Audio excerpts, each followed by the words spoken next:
Hello everyone, this is part 16 of What If Naruto Was Trained by Black Zetsu, and I hope you guys enjoy this video and to like, to subscribe, to share, and check out the playlist, to see more comment down below. Now let's start the intro. They call me a god. They call me a god. They call me a god.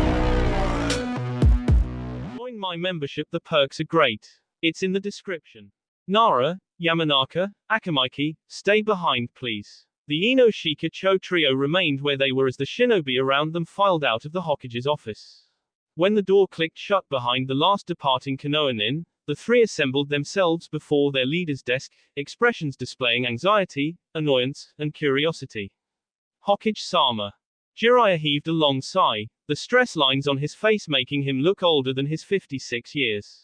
Even though we're changing Naruto's official status to MIA, I wanted to inform you that you shouldn't expect him to come back. Are you telling us to give up on him? Ino asked, her voice rising an octave in outrage. The bang of Jiraiya slamming his palms upon his desk made Team 10 jump. Of course not. But, he continued in the same tired voice from before, most shinobi who've been out of contact for 3 months, he sighed. They're not likely to return. And that's my fault. Respectfully, Hokage-sama, we know the risks of being shinobi, Shikamaru said. Every mission is fraught with danger. Some more than others. Jiraiya took a deep breath, then continued, this is nothing more than a suspicion, but it may be that Naruto was taken by Akatsuki. Who's Akatsuki? Nominally, a terrorist organization for hire, the Hokage told Choji. But they've secretly been going across the elemental nations and collecting the Biju. Biju, like the Kyuubi. Yes. The Sanin's dark eyes roved from Choji's questioning expression to Shikamaru's thoughtful frown, then to Ino's averted gaze, baby blue eyes sad. Naruto has the Kyuubi sealed with him.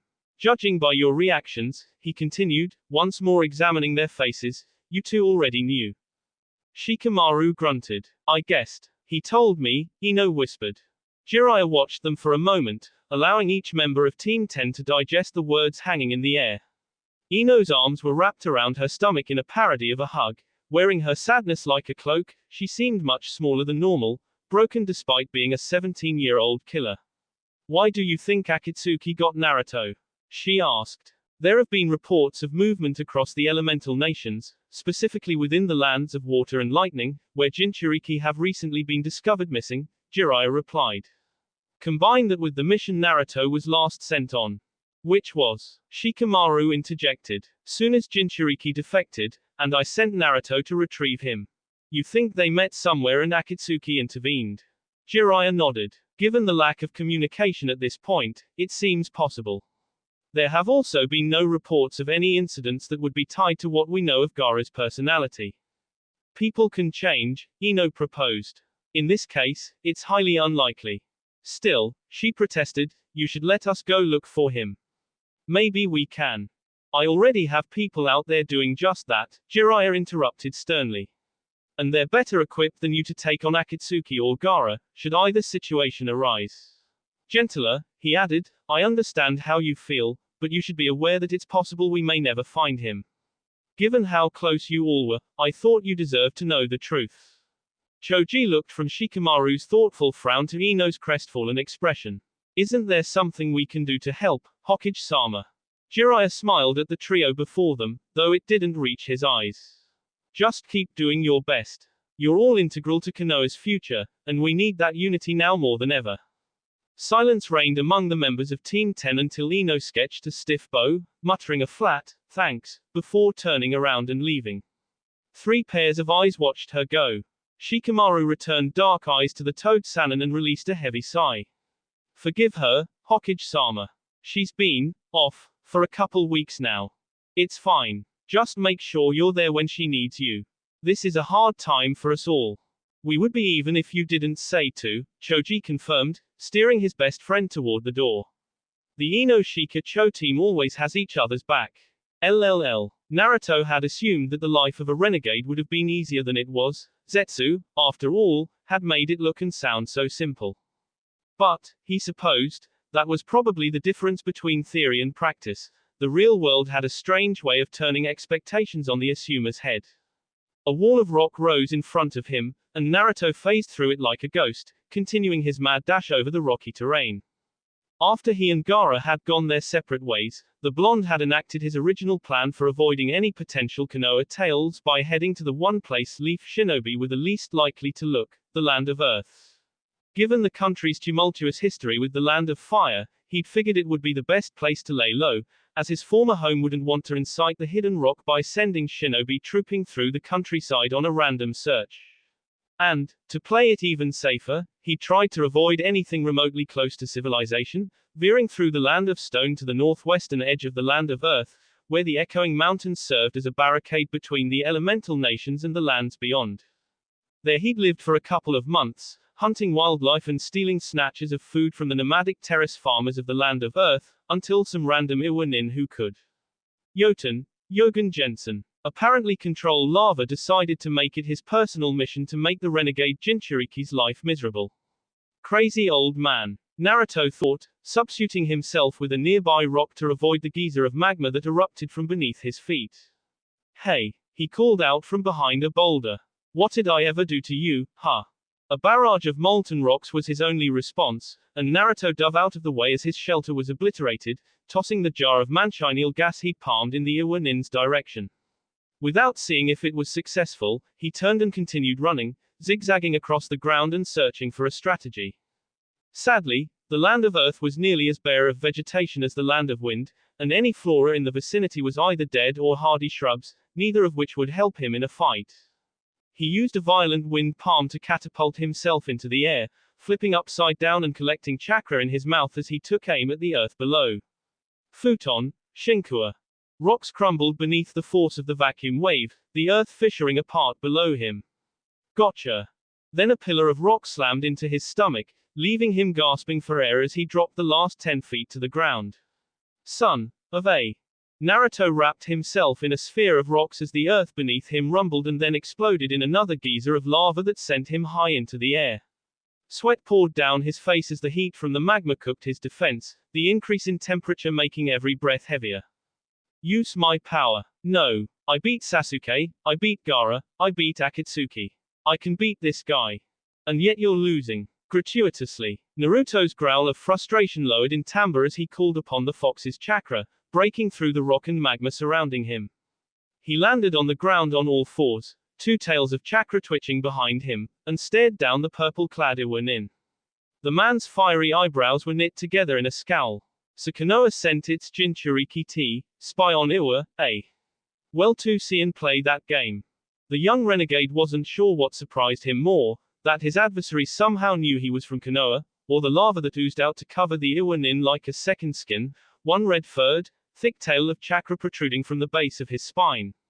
The Kyuubi's chakra seemed to ripple with the blonde's shock, drawing power from his momentary lack of focus. What? Wait. The Iwanin's fist slammed into his jaw before he could react, leaving a welt of heat that burned through his chakra cloak. Shit. He can hurt me through the Kyuubi's chakra.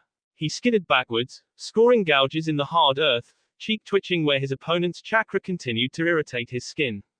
Futon, Shinku Renpa. Great slices of wind buffeted the redhead, sending his lone tail flailing about. His cloak of magma cooled into a deep obsidian, creating an apparently impenetrable armor the assault broke against but didn't damage. Again, Naruto huffed mentally. Fighting against other Jinchuriki was becoming a big thorn in his side. Fine. Doton, Jodo no Jutsu. Haru Psycho no Jutsu. Greenery sprouted all around him as the seeds buried in the loam soil technique sprang to life with the aid of the Kyuubi's chakra. Just like when he'd fought Conan, he could feel himself relaxing into the embrace of the surrounding flora, now fully immersed in the weapons he'd crafted with Zetsu's tutelage. Kakazan. A circular ridge of rock rose around his forest, trapping him within a caldera that boiled with lava. Beneath his feet, Naruto could feel the searing heat of the earth roiling with magma. He called upon more of the fox's chakra to protect him as the summoned volcano erupted, sending him skyward in an explosion of orange-red liquid. He glanced down to find the foliage he'd just grown immersed in a pool of lava, trunks and branches broiled to charcoal, green leaves flaking into ash. A strange pang of sadness shot through him at the sight, though he couldn't place where it came from. The Iwanin took advantage of his momentary lapse, jumping into the air with hands clasped together to slam them upon the blonde's head. Naruto plummeted to the earth, splashing violently into the summoned magma. Only the Kyuubi's chakra, wrapped around him in the thick skin of the red-black version 2 Jinchuriki form, protected him from the molten material. He tried to crawl out of the fiery liquid, but the task was far harder than he expected, and he only ended up thrashing around in the magma. Why am I so heavy? Then the lava cooled to a thick, grayish basalt, and the blonde found himself immobilized up to his neck. He probed the surrounding material with his chakra, but found too much foreign chakra in it to successfully utilize the attack prevention technique. Fear and surprise compounded by the Kyuubi's negative emotions took hold, and he could feel his control over the Biju form slipping away, demonic instincts roaring for control. Just as he was considering whether he should give in to the Kyuubi's surging chakra to break out of his prison or try to rein it in and control himself, the Iwa Nin landed in front of him, body still alight with the bright glow of magma. So, yeah, thought yeah could beat me, eh? Stupid Konoha Nin, always thinking you're better than everyone else. Hold on, Naruto tried, voice garbled as he clamped down on the Kyuubi's chakra coursing through his body. Hope I'm making the right choice, he thought, eyes returning to a bright, if tired, blue. Look, I don't know what you think you know, but I'm not a Konoha shinobi. No hate 8, see. How stupid d, yeah take me there. What spy don't disguise himself? That's why you're wearing Iwa clothes. Yeah, okay, fair point. Given that his normal clothes had been shredded or discarded in the battle against Sasori, not to mention that he'd wanted to blend in, Naruto had stolen a pair of simple brown pants and the long-sleeved tan shirt typical of the land of Earth's nomads, which was now apparently backfiring. The redhead snorted. Konoha's got T, be pretty arrogant nowadays if they thought sending Th, Yondaim's kid T, spy on us was a good idea. I'm not, wait, what? Playin' dumb ain't gonna help yeah. He began to flip through hand signs once more, his tail swaying behind him. Your spying days are over. Wait. The redhead tensed as Naruto's hands slipped through the basalt keeping them confined, but they merely came up in a gesture of peace. Now that the basalt had fully hardened and the Iwa Nin's chakra wasn't holding it together, Naruto took the momentary lull to fully phase out of it with the attack prevention technique, making sure to appear as innocuous as possible. He heaved a mental sigh of relief when the lava user didn't immediately continue his attack. Look, you got me, okay. I am from Konoha, but I left a couple months ago. I'm just trying to get away. And, why should I believe yeah? Well, you're a Jinchuriki, too, right? And you're out here on your own, away from the village, Iwa's way to the east, isn't it? Isn't it possible that we're, cut from the same cloth? Don't pretend know me. And, why would Yondaim's son leave, eh? Another ripple of unadulterated shock ran through his body, this time unencumbered by the fear of possible death. Yeah, why do you keep saying that? Naruto could see skepticism cross the Iwa Nin's face. Cause you're spit an image Yondaim. What a yeah, stupid. Apparently, the initial accusation had worn off, but now he was left with a strange numbness that had started in his brain and was slowly spreading everywhere else, an infection in his bloodstream. Where the 5 years of instincts he'd honed under Zetsu's tutelage screamed to run, the orphan in him, the one desperate and lonely enough to listen to his tutor's insanity in the first place, yearned to hear what the old man who'd just tried to barbecue him had to say.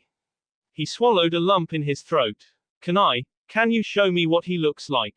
The Iwa Nin gave him a strange look, but after a few hand seals, obligingly disappeared in a cloud of smoke. Naruto slowly moved closer as the smoke cleared to reveal the other Jinchuriki's henge, though he stopped when the man tensed, lava encasing his fists once more. Blonde hair that fell in messy spikes framed the same bright blue eyes Naruto always saw in the mirror. He was of average height, maybe an inch taller than the leaf Jinchuriki, and had the same fair complexion as Naruto. From what little skin wasn't covered by his Jonin outfit, the scowl etched on his face seemed out of place, however, likely a mark of the Iwa Nin's displeasure. Now that he had an image in front of him, Naruto could easily see why the redhead had concluded that the fourth Hokage had been his father, especially since the months on the run had allowed his hair to grow as shaggy and untamed as that of the yellow Flash. With no pictures, and the face on the Hokage monument lacking color and a certain life-likeness, even Jiraiya's visage hadn't quite done him justice. The blonde had never known what his once idol had really looked like. The image vanished in a burst of smoke, revealing the Iwanin once more, Son's Jinchuriki form. Happy. He had no words for what he was feeling. It had been a while since he'd been this flabbergasted. Maybe when he'd realized that Ino and Tenten were vying for his affection. Grateful, yes. Thanks, I ain't given ye my name, snapped the Iwanin. Even if I believe ye, that'd be stupid. Fair enough, aka, Naruto conceded, drawing the alias from the man's bright red hair. You're as dumb as a bag o' rocks, ain't ya? Muttered the Iwanin. And you're a terrible spy. Why don't ye leave while I'm feelin' generous, huh? This is kind of a big moment for me. I never knew my parents, and I never would have guessed I was related to the Yondaime. Can you tell me about him? What is this, story time? Yeah, wanna break bread with an Iwanin. Don't Konoha teach history anymore. We hate each other. Our villagers hate each other, Naruto corrected, and that's probably more on your guys' side than ours. And I already told you, I'm not part of Konoha anymore. Look, maybe you think I'm still a spy or whatever and you don't trust me. Fine. I'm not gonna ask about your village, and if I do, just don't answer. I just want to know about my dad. It felt weird to say, and it brought up more questions that Naruto hadn't even known he'd wanted to know the answers to. AKA stared at him for a long moment in what the blonde assumed was disbelief before settling down on a rock with a disgruntled sigh. Damn Egypt, fine. This first. Another pillar of rock rose up in front of Naruto, slowly, crawling over his wrists to create a set of restraints that prevented him from using hand seals. Now, what I wanna know. Naruto tried to quash the feeling of hope that sparked in his chest even as he buried the initial panic of feel captured. He was playing a dangerous game, and both he and the Iwanin knew it. He plopped down against the basalt and rested his elbows on his knees so that his chin rested in cupped palms. What was he like? What was he like? Echoed the redhead scornfully. We weren't friends. Yeah, but you knew him when he was alive, right? AKA shrugged. Knew more like. There ain't an Iwanin from that time still alive today who don't know Course, most never saw him in action. But you did. Naruto pressed. Once. And I'll never forget it. Moved like lightning, he did. Ended war by himself by killing everyone in sight. You lived. AKA snorted, and the red-orange glow from earlier encased the hand he held up and examined like an interesting curio. Ye can't kill what ye can't touch. Least, not way Namikaze did it. You sound kinda mad about that. Ye'd be mad, too, if ye watched a generation o' your kin die before your eyes. Naruto wasn't sure he could relate to that. War and peace bred two different mindsets, and Naruto's patriotism was as diluted as it could be, but he said nothing. AKA continued, but ye gotta respect him. Do ye know how many people see and say they've beaten an army and come out unscathed? Not many. Tars reason Jinchuriki were created. And not even a Jinchuriki see and move as fast as Namikaze did. Is that why you attacked me? Naruto posed. Zetsu's manner of examining all sides of a story had instilled in him a strange curiosity to know how people viewed the world, and to hear the opinion of a man Konoha revered from someone who hated him was fascinating. Even more so now that he was operating under the assumption that that man was his father. AKA scoffed. Ver what? A vendetta. Iwanin are stubborn, but I ain't got that kind o' pride. So, what? Iwa's got you stationed out here to guard the border. At the redhead's suddenly stony expression, Naruto realized how close that question was to something violating village security. Sorry, don't answer that. I just mean, if it's not revenge, why attack me? The other Jinchuriki shrugged, his posture relaxing back into a wary carelessness. You're not from here, and I don't like trespasses. Especially when it's obvious they're from Konoha. It's you business. It was kind of funny how life worked. If his policy towards foreigners was any indication, AKA's attack hadn't been predicated on where Naruto was from, or even who he might be related to, but rather simple orders.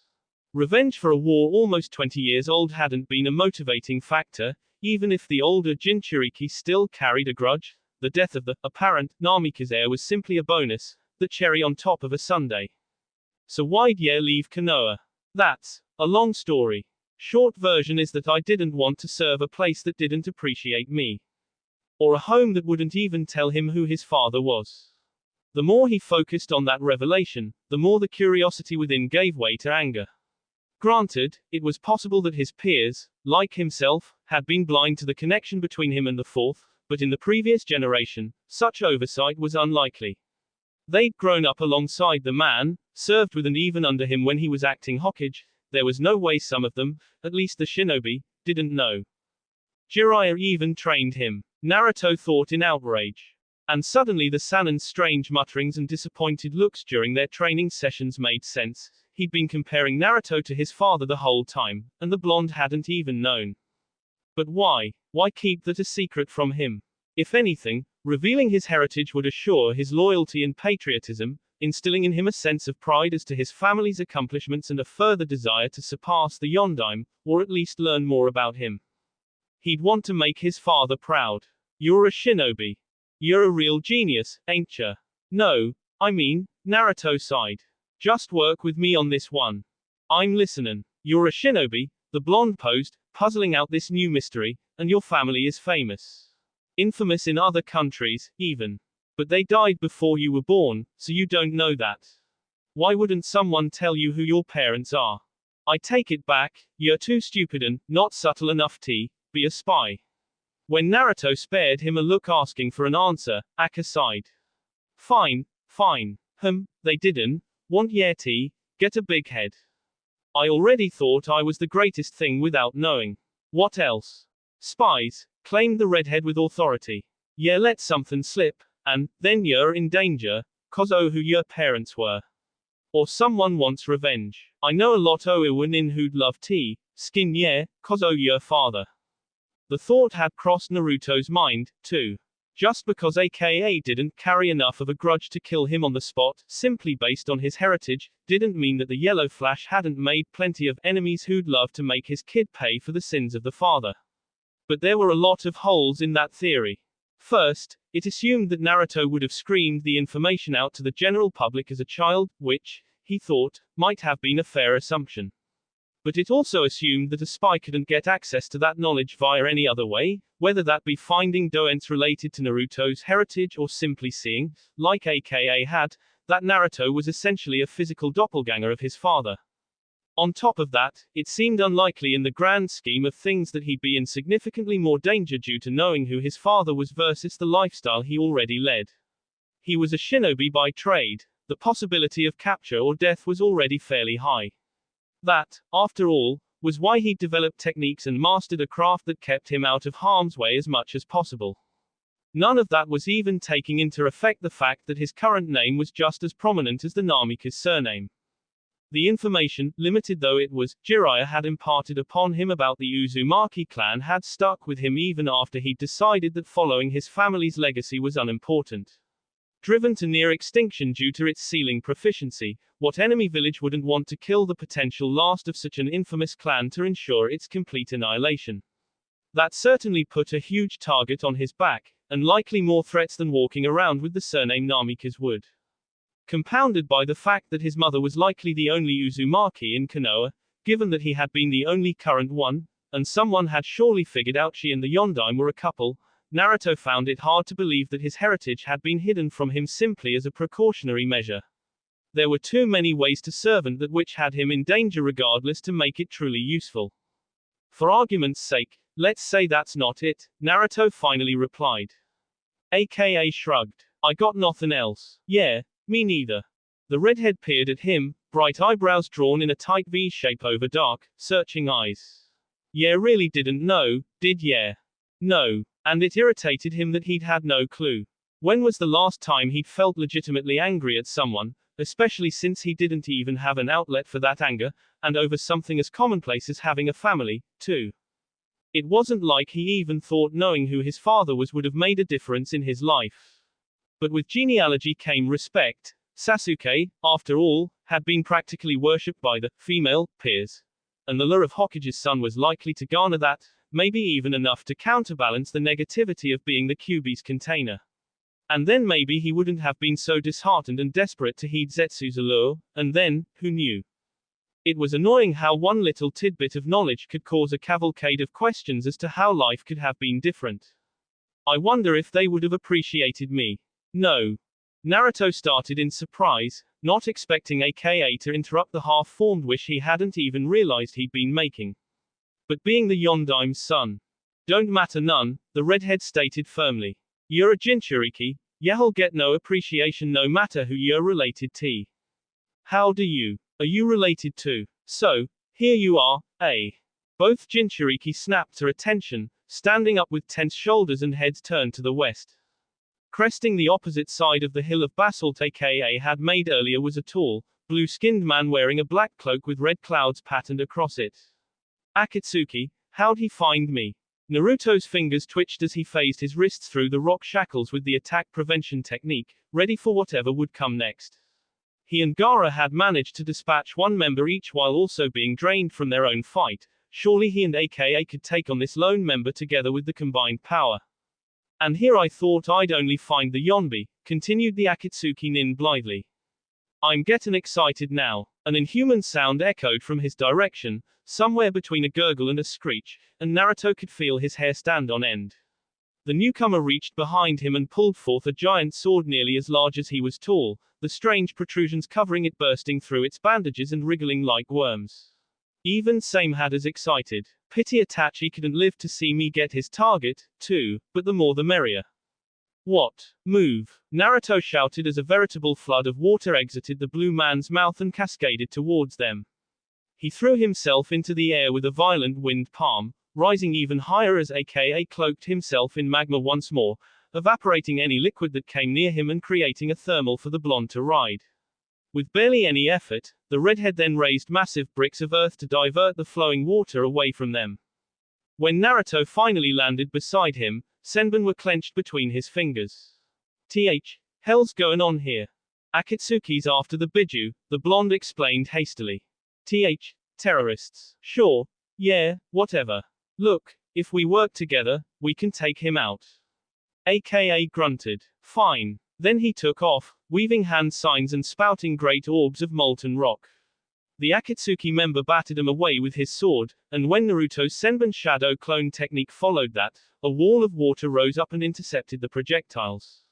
Naruto steadily crept closer to their opponent while aka engaged the taller shinobi in a taijutsu bout that, if their own battle earlier was any indication, was hopefully doing some damage. Not that the blue-skinned man seemed to notice, and Naruto had the sinking suspicion he knew what the blonde was planning, though how, he had no idea. There was a smirk on his face as he swung the weapon apparently named Samehada at aka, who remained vigilant enough to stay just out of reach of the sword. So, the rumors are true, he said. You really are a master of Yoten, eh? He soaked a hit from the Iwa nin and swept Samehada in a horizontal cut that aka ducked. Well, Kiri had its own Yoten clan, and you know how we took care of drowned. Two clones of the Akatsuki nin rose from the surrounding water and made a grab for aka. The Iwa nin turned to dispel them with a slice of magma expelled from his mouth, but the original summoned a sphere of water while the Jinchuriki's back was turned and encased him in it. Hey, gotcha. Futon, Kazakiri. The Akatsuki nin jumped away as a slice of air threatened to decapitate him. Akka, with his short stature, remained unharmed, the water prison he was in falling away as his captor released his hold on it. Naruto came up next to his fellow Jinchuriki. You're welcome. Didn't need aka flared his chakra, and Naruto was forced to take several steps away to remove himself from the overwhelming heat his companion was putting off. He's a tough, No kidding. Can you distract him? I have a way to turn his water against him, but I feel like he's watching us both. As say. Naruto jumped away as aka summoned a plume of lava to counter the torrent of water that was cascading down upon him, using the thick mist that sprang up as cover to strategically reposition himself. He searched for the optimal location, sporadically keeping an eye on the combating water and lava uses while using the attack prevention technique to get in the enemy's blind spot. When he judged himself to be ideally positioned, he resurfaced in time to watch the Akatsuki nin bat aka away with his sword. Taking a deep breath, he exhaled a dokugiri comprised of manchineel gas at the taller shinobi. The blue-skinned man whirled on the spot and expelled a wall of water to combat the aerosol, recoiling with a bellow as blisters erupted over his skin and his eyes clamped shut in pain. As the water formation wall fell apart with the enemy's lapse in concentration, Naruto flung another handful of poisoned needles accompanied by a breath of chakra-laced wind at him, most of which were intercepted by the sword bending in an impossible arc to defend its wielder. Naruto was so surprised that he barely noticed the two senbon that stuck in the man's left shoulder and right ankle, though aka ramming into the enemy with his lava-covered body caught his attention. Nice. Hee hee hey, ha ha ha. So the minnows have a little fight in M.A. Well, what fun would it be if you didn't put up a bit of a fight? Aka spared Naruto a skeptical glance. What'd ya hit him with, loony gas? He should be blind, in pain, and dying, Naruto replied concernedly. What the hell's going on? As they watched, the Akatsuki nin seemed to break out of whatever insanity had gripped him and stood to his full height, eyes clear with bloodlust and skin free of burns and blemishes. What? He should be at death's door. Is he like Sasori, not really human? Or maybe a medic? Is this why Zetsu told me to watch out for Tsunade? Can she do this? The blue-skinned shinobi clapped his hands together, a feral grin on his face. Suten, Daibakusui Shoha. If Naruto thought the torrent that had threatened them earlier was impressive, the deluge bearing down on the pair of Jinchuriki now was enormous. He watched with wide-eyed trepidation as aka knelt down and summoned another caldera to stall the incoming water. As lava erupted from the earth, Naruto recovered enough presence of mind to hurl a futon, Daytopper into the magma, creating an explosion that still didn't quite match the volume of water threatening them. He activated the wind stream technique, propelling himself backwards from the incoming flood. Aka growled as the great exploding water colliding wave crashed over him, the orange-red glow covering his body darkening to a red and black mixture and 3 additional tails sprouting from the base of his spine. A 100-foot diameter caldera with him at the center formed, and the ensuing eruption caused an extraordinary wall of pumice to form at the meeting of lava and water. The Akatsuki nin took that opportunity to ram into the Iwa Jinchuriki's sword first, and same had now looked twice as large as it had at the beginning of their fight, as his assault was stopped, aka's version 2 state falling away at the contact. Naruto summoned a funnel of wind between the two and separated them with the expanding mist technique, careful to not injure his ally, whose hands were touching the blue man's shoulders. In the process, he rejoined the other Jinchuriki when he'd once more found his footing. What's going on? Huffed the redhead. All my chakra ju disappeared.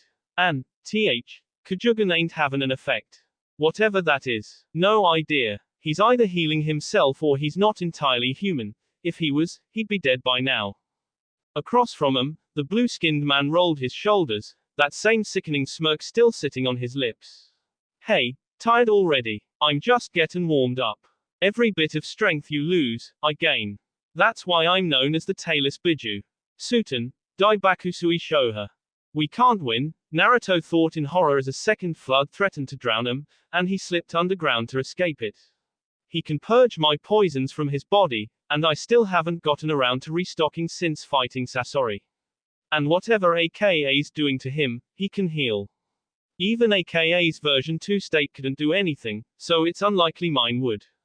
Somewhere between beating Sasuke, fighting Gaara, and killing Conan, he'd allowed the pride in his strength and abilities, the self-confidence he'd pushed down to allow himself to grow without fear of an overinflated ego, to resurface and make him forget the most important rule of all.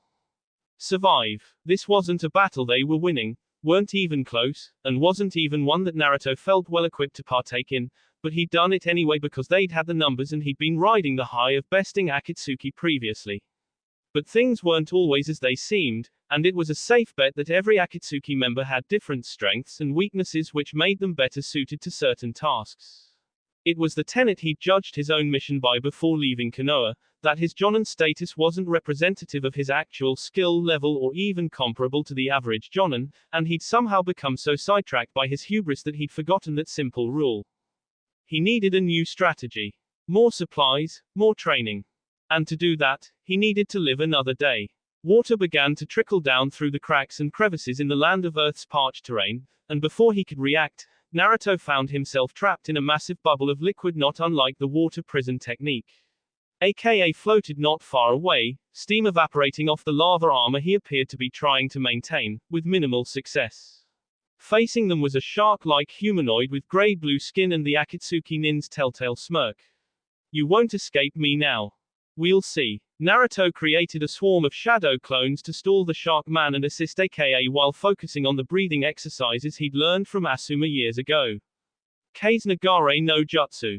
He hadn't gotten that deeper breath before entering the water bubble, and the liquid itself pushed down on him, but Naruto spent every precious scrap of air his lungs held into propelling himself outside of the prison's influence. When that ran out, he pointed his palms down and pushed with his chakra, creating a violent wind palm that eventually sent him flying out through the top of the dome with a splash. It's huge, was the blonde's first thought upon breaching the dome, inhaling a great gasp of air that felt like heaven to his burning lungs. At least half a mile in diameter, and where the additional water had come from, he had no clue. The water prison was several hundred feet high and appeared to be undulating with the movements of the two fighters still trapped inside. Even from his lofty position high above the water, where he was using a variant of the violent wind palm to stay afloat while he caught his breath, Naruto still felt like he could feel the Akatsuki members' beady eyes watching him, a predator waiting for its prey to make the wrong move. That's not gonna happen. He doubled the chakra output of his wind technique, sending him flying off to the east. Disappearing into the horizon, he could see the giant water dome lose cohesion, and a flash of guilt hit him as he continued his escape from the Akatsuki shinobi. He landed clumsily against the side of the echoing mountains and disappeared through them with the Shinra Bansho, moving as quickly as he could to the other side while essentially blind to his surroundings. Sorry, aka, but it's every man for himself. LLL. People on the streets veered to the side to give him a wide berth as he strode towards his destination. Whispers and furtive glances followed him like his own shadow, and even though he couldn't hear explicitly what was being said, though he had a number of guesses, he also didn't care too much. Uchiha Sasuke only focused on the path ahead and the destination at the end, not the distractions that littered the way, and that destination's name was Uchiha Itachi. Unfortunately, he still seemed miles away from reaching his brother, and after years of training to surpass him, that knowledge rankled. It didn't help that Naruto, the same incompetent Naruto he'd been forced to endure for months, had beaten him in a fight. That loss made his goal seem even further away. He'd been pissed at first upon awakening from whatever unconsciousness he'd been subjected to, and rightfully so. That his former teammate, the class clown, had managed to best him in combat, no matter that he couldn't use the Chidori or other debilitating attacks to go for the kill, was beyond vexing. It showed that Sasuke hadn't done nearly enough training in the years since Kakashi had taken him under his wing, and that just made him want to double down and break every limit the silver-haired Jonin had tried to impose upon him. But as he'd thought about it, fumed, if he were honest, he'd come to the conclusion that his defeat at Naruto's hands had a silver lining. For one thing, the blonde fought unconventionally, with poisons and trickery his main assets as opposed to the taijutsu or flashy ninjutsu that made up other shinobis, and even Sasuke's primary arsenal. From everything he'd studied in Itachi's dossier, as well as his own personal experience, he knew his brother fought in a similar fashion. Maybe not with poisons, but genjutsu was just as subtle and dangerous a skill, and between the Sharingan and his keen mind, Itachi was a master craftsman. Even if Itachi and Naruto didn't have an exactly comparable fighting style, Sasuke's loss to his former teammate had also taught him that he couldn't predict everything, as well as reinforcing Kakashi's mantra of looking underneath the underneath. The other piece of good news was far simpler. Naruto's improvements were so impressive that Sasuke knew he could one day overcome his brother. If the former dead last of his class could get good enough that he could beat the top rookie, that meant that the Uchiha still had plenty of room with which to improve himself and eventually get vengeance for his clan. Maybe it would take longer than expected, and his impatience might get the better of him during that time, but there was still hope for the future. For the moment, that was enough. It was unfortunate that Naruto had been killed. Sasuke had overseen the engraving of the blonde's name upon the memorial stone from afar, unwilling to interrupt the grieving of the few friends who had shown up to pay their respects. While they hadn't been anything even resembling close, he would have appreciated the opportunity to rematch the Uzumaki in the future and use him as a measuring stick in preparing for Itachi. He schooled the amused smirk that had worked its way onto his lips at the irony of the role reversal, him seeking out the blonde instead of how they'd behaved in their youth, as he stepped into the Hokage's office, presenting the village's leader with his usual stoicism. Kakashi, Guy, and Neji stood in various places around the room. Sasuke privately mused that whatever he'd been summoned for must have been serious for his teacher to have arrived in a timely fashion. Hokage-sama. Sasuke. Jiraiya cleared his throat. There's no easy way to say this, so I guess I'll just come out with it. A contact of mine has informed me that Hoshigaki Kisame was spotted entering the land of Earth from the land of Rain. Hoshigaki Kisame, Itachi's partner, his hands clenched together a little too tight, fingernails digging into his palms, and it felt as if everyone in the room noticed the minuscule action. In a tightly controlled voice, he asked, was Itachi with him? He was seen traveling alone. Since all evidence thus far indicates that Akatsuki typically travels in pairs, we're not quite sure what to make of this information. If it had been only a feeling before, Sasuke was now positive everyone was scrutinizing his every twitch. He tried to ignore the clash of cold dread and hot rage building in his body, intoning as flatly as possible, you think he's dead. Jiraiya's dark eyes bore unflinchingly into his. It's a possibility. This is unusual behavior, and if we assume Itachi is dead, it would be prudent to find out the cause and retrieve the body, if possible. If not, it's just as necessary to find out why Akatsuki is getting bold enough to travel solo. He broke his gaze with Sasuke to address the room. That's why I'm tasking you all with finding out which it is. Kakashi and Guy have experience fighting Itachi and Kisame, just in case things get confrontational. He refocused his attention upon Sasuke. I'm trusting that you can handle the outcome of this mission, whatever it may be. If Itachi was dead, Jiraiya was asking the impossible, and everyone knew it. Sasuke had dedicated too much of his life to the day he killed his brother to take any alternative scenario well. Even as he stood there, everyone watching him, waiting for his response, he could hear Itachi's voice in his head saying that he hadn't been good enough, that their family would go unavenged because he'd been too weak to get the job done himself. And it infuriated him. But there was nothing to be done now. If he'd lost the opportunity, it was because he'd been too weak, and that was no fault of Itachi's. It was too hard to think clearly on why Jiraiya was even giving him this chance when his blood was pounding in his ears, so he tried to bury his anger as deep as he could and responded the only way he knew how. When do we leave? LLL. Your dad played a part in your life, right? Even without looking, Naruto could feel the weight of those cold, teal eyes boring into the top of his head. Gaara had a presence about him that made one aware of exactly where he was looking and how he saw you. No. Really. None. There was a long pause as Gaara continued to simply stare at him, expression blank. Naruto waited patiently for the redhead to respond, used to dealing with his measured monotone, his attention fixed on the jar placed before him. The land of demons was a treasure trove of flora for the blonde to restock on supplies and regain his bearings after abandoning aka to Akatsuki's clutches. Granted, given the more marsh-like terrain and climate, he wasn't able to access the manchineel trees or air hidden within the land of fire, but nightshade was plentiful, and Naruto was always willing to put in the effort to see if the native foliage could offer something of value. He made me a Jinchuriki. Then he washed his hands of me. It could be argued that that is a form of parental influence.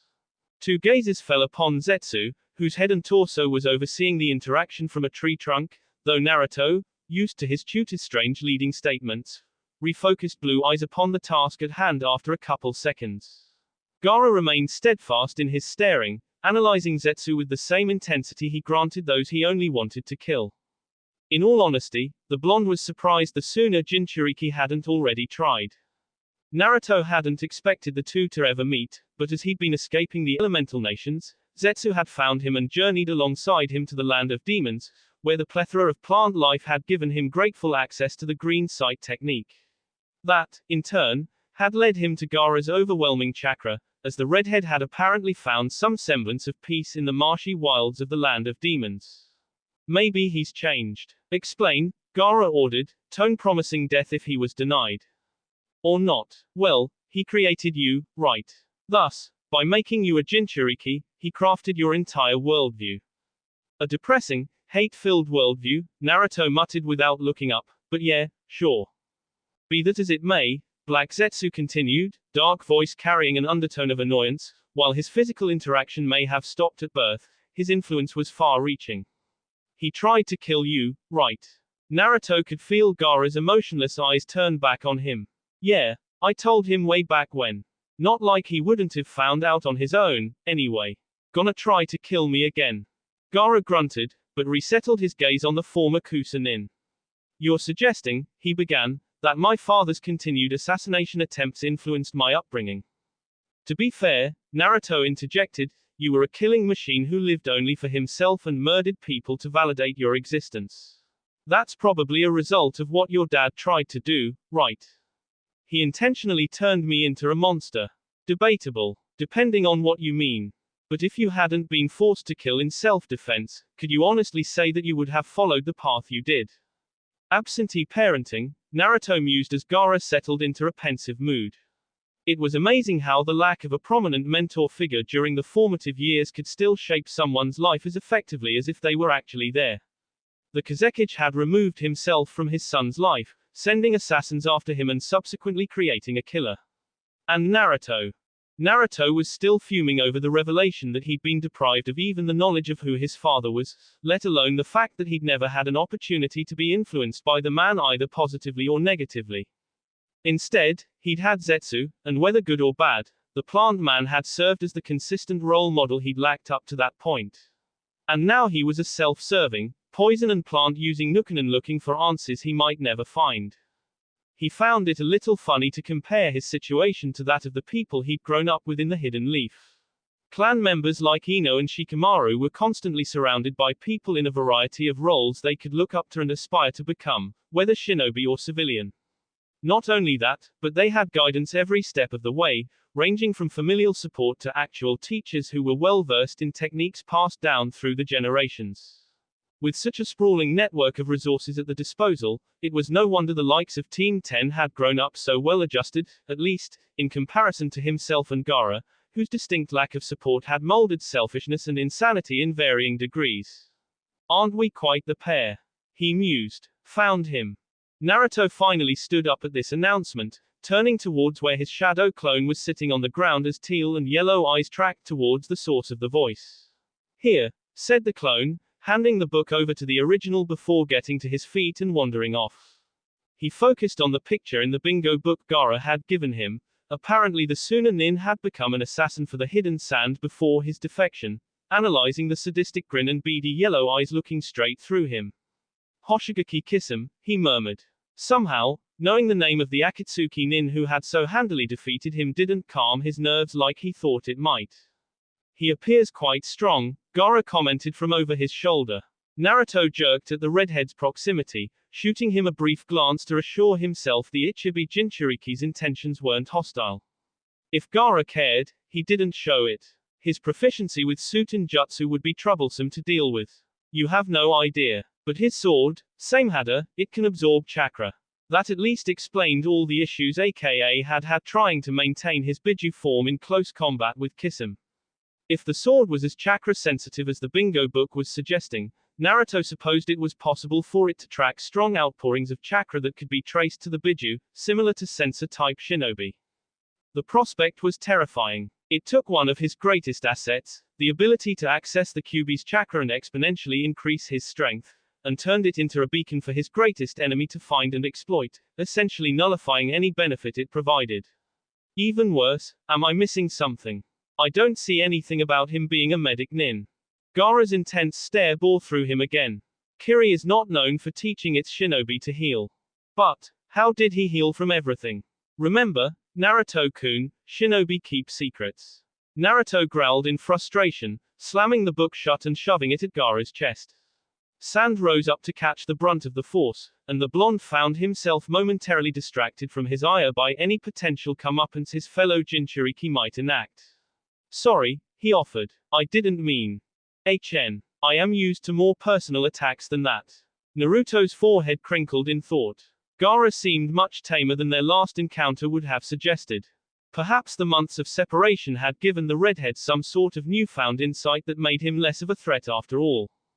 It was a little strange to acknowledge the changes in his sort of ally's personality, considering how they'd started and how little they saw of each other, but his own shifting viewpoints had occurred so gradually he hadn't even really noticed it until it was already a prominent feature of who he was. Seeing Gaara on such a staggered basis made the changes that much more apparent, he supposed, even if he really hadn't changed too much at all in some ways. Still, it was probably best not to look a gift horse in the mouth. One tanned hand came up and ran through messy blonde hair, frustration building in his body at the lack of answers.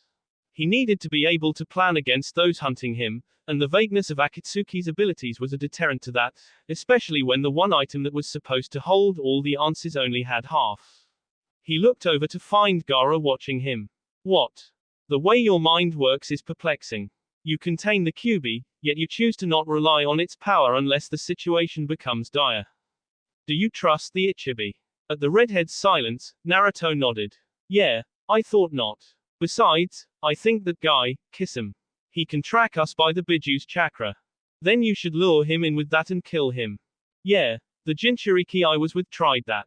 Didn't work. That explains your hesitancy. He stared off into the distance, mind fixated on something Naruto wasn't sure he wanted to dissect. It would do to be cautious moving forward then. Naruto's hands returned to browsing the greenery surrounding them like a library goer would search for a book, stilled in their movements, and he turned to give the redhead his full attention. Are you saying you're not gonna try to find and kill this guy? Gaara's unnervingly flat teal gaze met the other Jinchuriki's. You best me, yet could not beat him. Losing to you granted me clarity. I do not have a death wish. Nor am I stupid. Shit, what the hell? AAAGGGHH, is this? Your clone, Gaara continued, does not seem to possess the same imperative. Ooh. White Zetsu cooed, Gimpy. Most unfortunate. He'll want to. Oh, there he goes. Naruto's clone, who was writhing on the ground in apparent agony as an angry rash spread down his arm, his screams echoing all around them, summoned a short blade of wind chakra from the fingers of his rash-less hand and thrust it through his chest, dispelling himself in a cloud of smoke.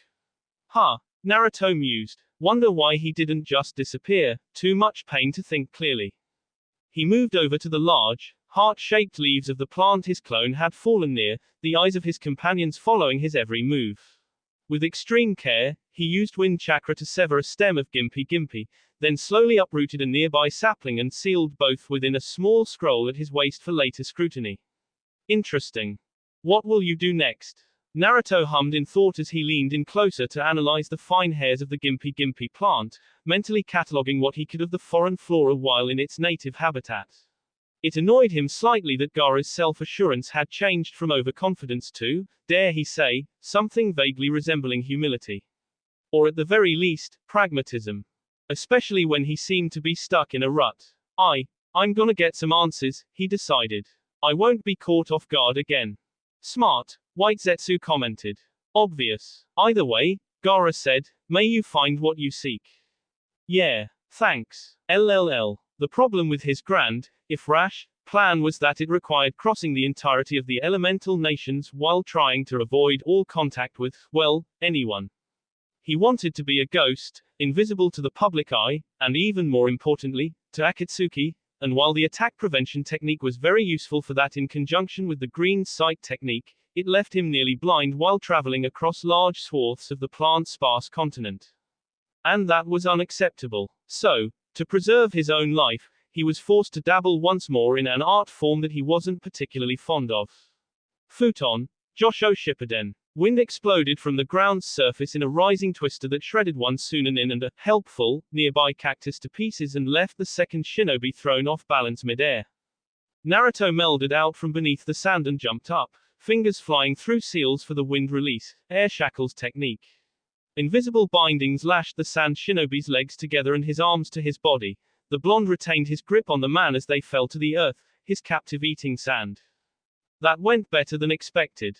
With a prick of a senbon, the Sunanin was rendered unconscious, allowing Naruto to release the air shackles technique and tunnel away with the other shinobi in tow. He resurfaced in a cave not dissimilar to the one he, Ino, and Choji had taken shelter in during the Chunin exams, an unexpected pang of nostalgia striking him as he released his captive. While strange to admit, it was lonelier on the road than he'd anticipated, with nothing but his cluttered thoughts for company, even more so since the chaos of everything that had happened recently kept his mental processes in constant gymnastics. Ino tended to dislike prolonged silences, and so would chat casually about anything and everything at random intervals. Choji's snacking, Shikamaru's sighs, Tenten's weapon handling, Naruto hadn't realized how integrated those little noises had become in his life until they were gone. He made a non-committal noise to shake himself from his reflection. Guess I'll have to get used to it. Or talk to myself. Just like Zetsu does. Damn it all, I really am turning into him. Huh. Then he looked down at the Sunanin. Ah, right, should probably do something about you. Within short order, the Sand Shinobi was properly restrained and groggily waking up. What? Let's just make this simple, Naruto interrupted. This situation was becoming a bit too familiar, and he wanted to get it over with as quickly as possible. What do you know about Akatsuki? Akatsuki. Don't play dumb, he warned. Yes, Akatsuki. Attacked your village for your Jinchuriki, Kazekage killed him, sound familiar? When the Sunanin remained stubbornly silent, Naruto let out a resigned sigh. Alright, fine. He methodically pulled on a pair of gloves before unrolling a scroll and unsealing the Ginpi stored within. A good a time as any, I guess. Amid increasingly panicked questions from the captive shinobi, he brushed the plant along the man's body, allowing the tiny hairs of the leaf to trace poisonous patterns across the Sunanin's skin. Then he sat cross-legged on the ground, pulled out a book and notebook, and began to read. It took almost no time for the Sunanin's questions of what he was doing to turn into cries and then screams of pain. Naruto ignored him, looking up at frequent intervals to catalogue how long it took for different symptoms of the Ginpi to take effect and then jotting down the information in his notebook. Between iterations, he'd flip through the tome in his lap, the book he'd acquired near the Land of Birds while assassinating bounty station handlers with Neji, Ino, and Shikamaru, blue eyes looking for answers to a multitude of problems. Tell me what I want to know and I'll stop the pain, he said loudly, watching the man writhe while constrained. No, nothing. Screamed the Sunanin. That might be true. Probably not gonna get much info if he's in that much pain. Guess I should make this simple. Has Akatsuki been near the Land of Wind recently? No. Where's your Jinchuriki? Don't. No. Gone. Good news for Gaara. That'll have to do, I guess. With a simple flick of his wrist, a senbon sailed into the shinobi's neck, and he slumped over as poison filled his veins. It wasn't the greatest way to retain the information he sought, but as Akatsuki was an international threat, it seemed possible that even the General Shinobi Corps were kept apprised of the organization's movements enough that Naruto could trust the Sunanin's admissions. What he needed was a better way to gather trustworthy information, and more specific intel at that. Another pang of sadness shot through him, the usefulness of Ino's abilities keenly noted by their absence. He returned to skimming through his book in an effort to drown out the feeling, trying to solve the problem at hand. There had to be something he could do to imitate the way Jiraiya ran his spy network, using specific sources to collect trustworthy intelligence. But how did he do it? The Toad Sannin had never gone into detail as to how his spy network functioned, only divulging the kernel of truth that Naruto and his associates had been, unwilling, pawns in the grand scheme of things. And for those whose fealty wasn't tied to Jiraiya by the leaf headband, who spent most of their time outside his sphere of influence, what insurance did he have that guaranteed their truthfulness? Likely with long-time social connections Naruto was both severely lacking and uninterested in forming. If only there was something that functioned similarly to the Seal the Branch family Hyuga war, then maybe. Oh, hold on. Blue eyes focused with sudden intensity upon the page he'd nearly flipped past in his absent-minded musings, reading the description inscribed therein once, twice, 3 times, a smile breaking across his face on the last iteration. Yeah, this could work. Putting away his belongings, he then stood up and moved over to the Sunanin's corpse, placing his hands upon the ground and forcing the earth to swallow the body whole. With any luck, he could bury the man so deep he'd never be found. That task taken care of, he exited the cave and started his cautious journey east. LLL. Naruto stood beneath the green leaves of the cornet trees, looking up at the beautiful white and yellow flowers hanging overhead and marveling at how something so pretty could be so dangerous. The drooping flowers, appearing almost as linens held up by their centers, so that the petals were arranged in a vaguely conical fashion, had helped the blonde identify the tree, even though its real treasure came in the form of its oblong, green fruit. It seems you're finally discovering the true marvels of the botanical world. Hold your breath when dealing with Devil's Breath, Naruto-kun. Of course you knew about this, Naruto muttered. Located on the eastern peninsula of the elemental countries and bordered only by the land of fire on its western edge, the land of birds had enough forestry to sense the patchwork of chakra comprising his tutor with the green sight technique, which the blonde was getting used to keeping active near constantly. Louder, he asked, "Why didn't you tell me about this? Better yet, why you here? Are we supposed to know what you will and won't find useful to your machinations? And we wanted to see what you were up to. You seem to be doing that a lot recently." He applied chakra to his feet and began to climb the cornet tree, making his way to a branch that held several fruits and plucking them from their stems. Releasing his hold on the branch, he dropped to the ground with a muffled grunt, sparing his tutor a flat gaze. "Is this how it is now? How what is? Be more specific." "You and me," Naruto replied, scanning the grove for a sapling to take with him. As he searched, he continued to talk, more at Zetsu than to him.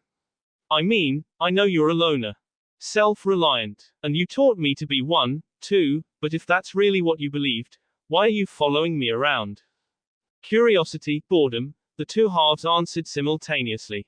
Naruto tossed an over-the-shoulder smirk at his mentor, whose normal yellow eye was crossed in an apparent staring contest with his other half, before returning to his search. "You can lie to me all you want, but you can't lie to yourself, Zetsu." Black Zetsu grunted. "Fine. Smarmy little shit. You're dealing with some new arguably recurrent issues, and we wanted to know how you were handling them. That's all. The world is a scary place, Naruto-kun. We're concerned for your well-being." "I'm not." "Oh. Back to normal now. Much better. Your concern is touching, I guess, but I'm fine." "Are you? Remember, you can't lie to yourself." Naruto knelt down and unearthed a cornet tree sapling, sealing it away with the rest of his plant stock. No, I guess not. Too much shit going on." The truth was that he was on a personal mission to find answers to the questions he'd never gotten a chance to pursue in Konoha. And while he did that, he also had to prepare himself for any potential clash with Akatsuki, while also trying to figure out how to live, and more importantly, enjoy, his new life. And the pressure of dealing with all those things was just a little too much. Hopefully though, as he explored the world and discovered new solutions to his many problems, things would work themselves out. His quest for reliable data, for instance, was already paying off, so long as everything worked as his book described. He flashed Zetsu a grin. "I think it'll get better, though. Wanna come see?" LLL. Water rippled out from beneath Naruto's feet as he used chakra to continue his trek across the ocean from the land of birds. Beside him, Zetsu took measured steps of his own, as if unsure of his footing on the ocean's surface. The blonde cast his tutor a side eye, analyzing his apprehension, perhaps, with mixed curiosity and amusement. He'd never seen the plant man fully unmidged from some nearby flora, and it honestly wouldn't have surprised him too much to discover that the former Kusa Nin's legs were actually a tree trunk or series of roots. But his lower half was normal, two seemingly human legs clothed in blue pants and black shinobi sandals, though if White Zetsu's slight frown was any indication, the older Nukanen was uncomfortable with either being exposed or having to physically walk somewhere, or something else entirely that Naruto couldn't even fathom. Not that the blonde blamed him. Exposed on the ocean, with only the sporadic sandbar or tiny island to take breaks on and no real plant life to speak of barring the great algae blooms that seemed to gather near the coasts, which Naruto had taken an interest in, he didn't like the current situation either. Unfortunately, in an effort to avoid people, getting a boat was out of the question, although, he realized belatedly, he supposed they could have just stolen one, but that still might have brought up unnecessary questions, so he would swallow his discomfort to get where he wanted. His destination was the only connection he had to his family lineage that he could easily access, the former village hidden in whirlpools, which loomed ahead like a specter in the mist. And what is your genius idea to bypass the whirlpools? That's the question. Serving as a natural barrier to his clan's former home was the village's namesake, giant swirling eddies that made passage by conventional means difficult, if not impossible. At first glimpse, Naruto couldn't even fathom how invaders had made it past to raise the hidden whirlpool originally. Don't suppose you have any ideas? At his tutor's blank stare, he shrugged. Worth a shot. And you don't know how it was destroyed? Ah, lost to history. Figures. Well, I've got an idea, but you're not gonna like it. Well, what is? The pair of renegades were sky high, courtesy of the blonde's wind stream technique, before Black Zetsu had time to finish his snarky comment. White Zetsu let out a joyful, "wee," as they flew through the air, his darker half appearing to have choked on his words by the sudden ascension. Naruto propelled them over the swirling eddies with the K's Nagare, touching down ungracefully on Uzushiyogaku's shore and quickly releasing his grip on his tutor's wrist to step away. "I will murder you. That was great. Let's do it again." "No, shut up. Hey, you wanted to come along. I wanted to stay on the ground." With Naruto watching, Zetsu's two-toned body split down the middle, white material growing along the empty halves to create two roughly humanoid figures. "Leave me, I need to recover. Party pooper. Let's go exploring, Naruto-kun." "Ah, right." As Black Zetsu disappeared into a nearby palm tree, Naruto followed White Zetsu across the cold sand and into the former hidden whirlpool village. Everything around him felt muted, the sand his sandals sank into a dull contrast to that which made up the bright heat of the Land of Wind's desert. He wondered if that was some function of the climate, misty and cool as the nearby Land of Water, or just a poetic reflection of the desolation wrought upon the island by its enemies. The latter seemed more appropriate as he and Zetsu crested the beach's sloping shore and gazed at the destruction before them. Collapsed stone and wood buildings littered the landscape, scattered across the country's interspersed land parcels. Most of the structures were divided by streams and canals of water, which Naruto supposed could have been used for travel back when Uzushio had been inhabited. Now, however, there was too much debris for even a small vessel to get through. "Ooh, it's so messy." The blonde sighed. "Zetsu, just, not now." "Oh, sorry, Naruto-kun." Naruto moved into the ruined village, blue eyes roving over the spiral symbols etched into the buildings. They looked vaguely familiar, and it took several seconds for him to recognize the symbol as the one on the back of Konoha's flak jackets, the one he'd stared at on Shikamaru's mission outfit too many times to count. It seemed like he couldn't go anywhere without being reminded of his old life in the Hidden Leaf. He shook his head. Now wasn't the time for reflection of his former home, but for looking for clues to the family he'd never known. Sadly, any hint as to the lives of the Uzumaki clan seemed to have been eaten away by time, just like the wind and water had eroded away what little remained of the village. Naruto walked into one of the few nearby buildings that was mostly whole, the door creaking open ominously and releasing a draft of stale air. He gagged on the stench, hiding his nose in the crook of his elbow as he ventured deeper into what appeared to have once been a modest home. Furniture was broken and in disarray, a thick layer of dust covering everything. When Naruto blew some away, the blood staining the wood stood out starkly. He turned away from the sight, unwilling to force himself to stare at the scene any further. There was an ache building somewhere in his chest the longer he wandered around Uzushio, a strange pain he'd no longer thought himself capable of feeling. Despite telling himself that playing with hypotheticals was stupid, that there was no point in questioning what his life would have been like if he'd had some family growing up, he couldn't help but mourn what he'd never known. And being in the place where his ancestors had grown up, learning the specialties of the Uzumaki clan, was making it very difficult to separate logic from emotion. Maybe this was why people like Ino, Shikamaru, and Choji were able to, obliviously, stay in the Hidden Leaf and live their lives like normal people, he mused. They had support from their clans, a continuous stream of techniques, ideologies, and history that kept them tied to their home. He was brought out of his reverie as a creak sounded out underfoot. What is it? Don't know, Naruto replied, kneeling down to examine the floor. With some minor wind manipulation, the area was cleared of dust. He knocked on the wood, noting where it sounded hollow. There's something here. Another burst of wind chakra had the trapdoor broken into splinters, revealing a human-sized hole that led into the distance. White Zetsu leaned over the opening. Ooh, secret entrance. What's down there? Dunno. He leapt to the subfloor, his tutor following after a pause. From what little light shone through the open door above them, the walls looked to be made of compacted earth, unlit sconces lining the tunnel. Just as Naruto was wishing he had some sort of fire technique, or at least matches, to light the way, bioluminescent fungi grew from the walls, glowing a dim green. He looked behind him to find White Zetsu with his hand against the wall. Got your back, Naruto-kun. Thanks. They followed the tunnel in silence for several minutes, but whatever Naruto was expecting when they reached the destination, it wasn't the catacomb that awaited them. Tunnels spread out from the underground cavern like the threads of a spider's web, reaching out into the void with no end in sight. Ugh, this'll take forever to walk. He summoned a number of shadow clones equal to the pathways ahead and sent them out, walking around the outer edge of the catacomb as they explored the individual tunnels. The place was just as void of information as it had appeared at first glance. While the dim light of the bioluminescent fungi didn't illuminate much, there didn't appear to be any sort of seals etched upon the hard earth, as he might have expected from the Fuinjutsu-savvy Uzumaki clan, nor any other sort of indication that the catacomb was used at all.